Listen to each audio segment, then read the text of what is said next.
Selamat malam, Saudara. KPK masih mengusut kasus dugaan korupsi di Kementerian Pertanian. Penyidik KPK menggeledah rumah dinas dan ruang kerja Menteri Pertanian Syahrul Yassin Limpo, serta menyita uang puluhan miliar rupiah dan 12 senjata api. Seperti apa modus korupsi di kementerian? Kita bahas lengkapnya di Sapa Indonesia Malam bersama saya Cindy Sistiarani.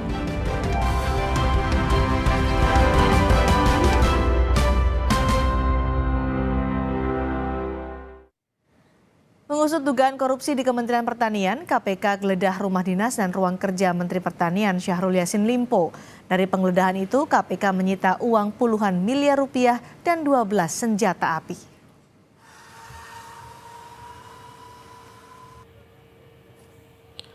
KPK tengah mengusut dugaan korupsi di Kementerian Pertanian. Penyidik KPK menggeledah rumah dinas Menteri Pertanian di kawasan Widya Chandra, Jakarta Selatan, hingga ruang kerja Syahrul Yassin Limpo di kantor Kementerian Pertanian Kamis dan Jumat lalu. Dari penggeledahan kemarin, KPK menyita uang tunai puluhan miliar rupiah dalam mata uang rupiah dan mata uang asing. KPK juga menyita sejumlah catatan keuangan, dokumen pembelian aset, dan dokumen lain yang terkait perkara. Di rumah dinas Syahrul Yassin Limpo, tim penyidik juga menemukan 12 pucuk senjata api. KPK menyatakan temuan senjata api ini telah diserahkan ke Polda Metro Jaya karena tidak terkait langsung dengan perkara korupsi di Kementan. KPK sudah berkoordinasi dengan Polda Metro Jaya dalam hal ini menerima titipan berupa temuan hasil penggeledahan oleh KPK yang kemudian diterima melalui Direktorat Intelkam. Tentunya nanti kita akan melakukan pendalaman dan koordinasi dengan Mbak Intelkam Polri. Jumlahnya secara kuantitas ada 12. KPK menyebut ada dugaan penyalahgunaan wewenang di kasus Kementan yang menguntungkan diri sendiri dan pihak lain atau memaksa seseorang memberikan sesuatu. Hingga kini KPK belum menentukan tersangka termasuk status hukum Mentan Syahrul Yassin Limpo. Berkaitan dengan dugaan korupsi. Ini kalau dalam konstruksi bahasa hukumnya ya, dengan maksud menguntungkan diri sendiri atau orang lain secara melawan hukum, atau dengan menyalahgunakan kekuasaannya memaksa seseorang memberikan sesuatu, begitu ya. Dalam proses penyidikan itu pasti kemudian ada pihak yang ditetapkan sebagai tersangka, begitu ya. Namun siapa tersangka atau para tersangka yang sudah ditetapkan tersebut pada saatnya nanti pasti kami akan umumkan secara resmi, begitu ya. Pegiat anti korupsi melihat dalam kasus dugaan korupsi di Kementan ini ada modus permintaan setoran dari atasan ke pejabat di bawahnya. Biasanya pejabat bawahan juga akan mencari sumber setoran dengan melakukan tindak korupsi lainnya. Ada dugaan bahwa orang kepercayaan Menteri Pertanian berperan sebagai pemungut yang kemudian mengumpulkan sejumlah uang dari para pejabat di internal Kementerian Pertanian, kemudian digunakan untuk kepentingan pribadi. Nah, tentu ini kemudian menjadi beban. Kenapa? Karena kalau pejabat di tingkat bawah, Mas Ibrahim, harus setor ke atasan, maka pejabat-pejabat ini akan mencari sumber setoran. Nah, sumber setorannya biasanya juga berupa korupsi. Baik. Penggeledahan rumah dinas dan ruang kerja Mentan dilakukan saat Syahrul Yassin Limpo tengah berdinas ke luar negeri. Sebelumnya, Mentan Syahrul Yassin Limpo juga pernah diperiksa KPK pertengahan Juni lalu. Tim Liputan, Kompas TV. Penggeledahan KPK di rumah dinas Syahrul Yassin Limpo dan kantor Kementan menambah daftar kasus korupsi di kementerian. Kita akan mencoba menganalisis apa modus korupsi di Kementerian Pertanian ini bersama mantan penyidik KPK Yudi Purnomo. Selamat malam, Mas Yudi.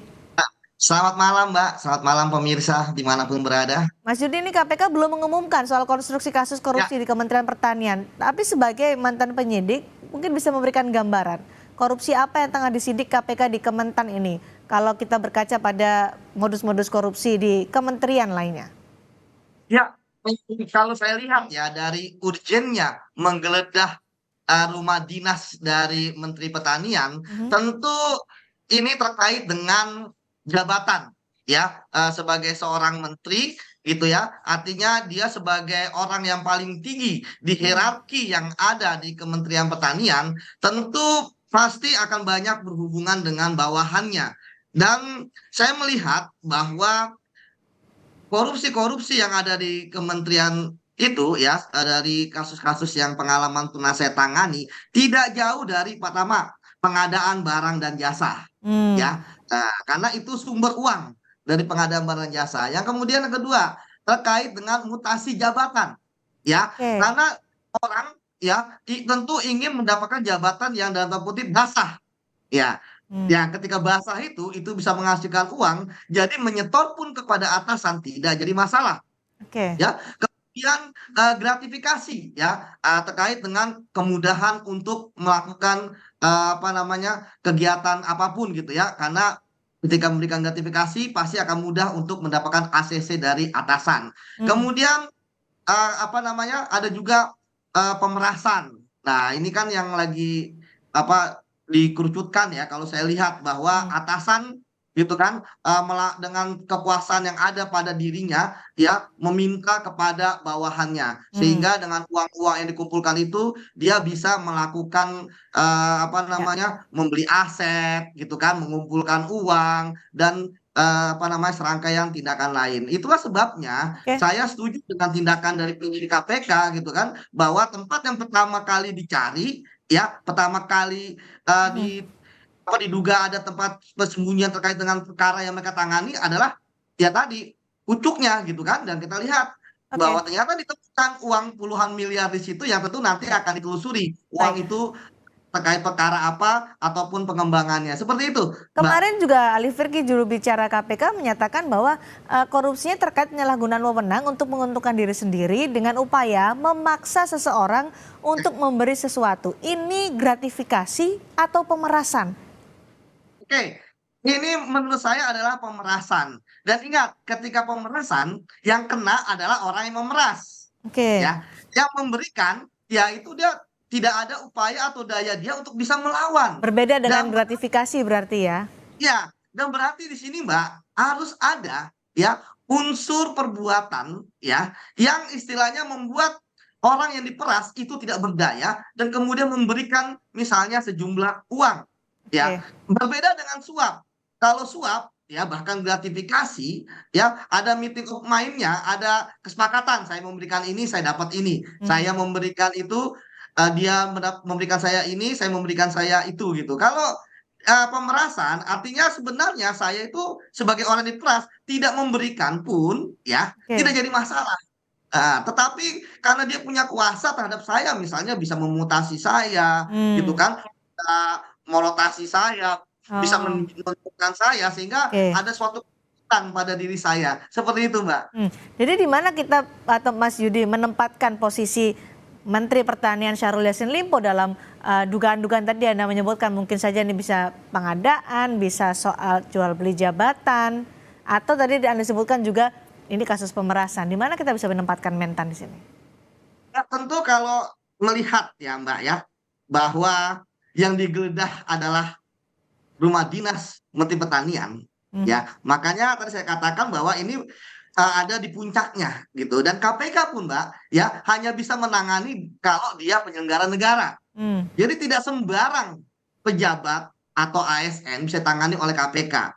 Ya, menteri adalah salah satu penyelenggara negara. Tentu Ya. dengan asas praduga tidak bersalah, kemudian memang belum diumumkan oleh KPK. Tetapi ketika sudah digeledah rumah dinasnya, gitu ya, sudah misalnya saya sudah menduga bahwa tersangkanya siapa gitu. Namun ya sekali lagi bahwa ini seperti apa perkaranya, konstruksinya, ya saya melihat tadi kalau misalnya dikatakan oleh juru bicara Pak Ali Fikri itu adalah terkait dengan adanya ancaman pemerasan dan sebagainya, ya saya setuju gitu ya, bahwa memang Mbak di dalam suatu kementerian, menteri itu kan memang sebagai pejabat yang paling tinggi lah dalam Ya. unsur birokrasi. Dan dalam birokrasi di Indonesia Mbak, itu kan masih top down gitu ya. Artinya Berarti yang bahwa paling bertanggung jawab adalah Mentan menurut Anda ya? paling bertanggung jawab adalah Mentan terkait dengan apapun yang ada di sana. Baik. Dan nanti jumlah uang yang 30, kalau tadi saya lihat ada sekitar 30 miliar ya, yang ditemukan itu saya pikir suatu hal yang fantastis ya. Bahkan saya selama di KPK sampai ketika menggeledah menemukan 30 miliar itu udah mungkin sangat-sangat banyak nih. Itu yang menurut saya perlu Oke, ditelusuri apakah ini baik. terkait dengan perkara yang sedang ditangani oleh KPK atau ada pengembangan. Karena Mbak ingat loh bahwa ketika KPK saat ini menangani kasus korupsi di Kementan ini, artinya peristiwa ini sudah terjadi, Ya, ya. oke, Pemerasan ataukah penyuapan atau apakah tentang kerugian negara itu sudah baik. terjadi. Oke, terakhir untuk Mas Yudi, dari uang yang ditemukan oleh KPK puluhan miliar rupiah dari rumah Syahrul Yassin Limpo, dari temuan itu apa yang bisa dikembangkan sampai sejauh mana uang ini bisa ditelusuri dan menambah jumlah tersangka lainnya? Ya, pertama bahwa perlu ditelusuri ya asal muasal uang tersebut Ya, dengan teknik investigasi follow the money ya. Biasanya uang itu kan ada serinya lah, ada misalnya ikatan uangnya lah dari bank apa ya untuk ya, ditelusuri gitu. Kemudian yang kedua, panggil ya Menteri Pertanian untuk menjelaskan hmm, ya uang itu uang apa? Karena kan uang baik. itu ditemukan di dalam kediaman yang bersangkutan gitu kan. Jadi Hmm, yang tahu adalah yang bersangkutan. Yang ketiga, ya kita berharap bahwa temuan ini jangan sampai lepas gitu ya. baik. Tentu ada klarifikasi bahwa tadi ada 3 hal Mbak ya. Ya, Pertama, uang ini terkait perkara yang sudah tangani, hmm, atau ada perkara baru, atau memang ternyata bisa dijelaskan asal oke. muasal uang tersebut. Follow the Seperti itu money Mbak. adalah kunci untuk bisa mengungkap kasus ini. Terima kasih Mas Yudi Purnomo, mantan penyidik KPK, sudah berbagi analisa bersama kami di Sapa Indonesia malam hari ini. Selamat malam.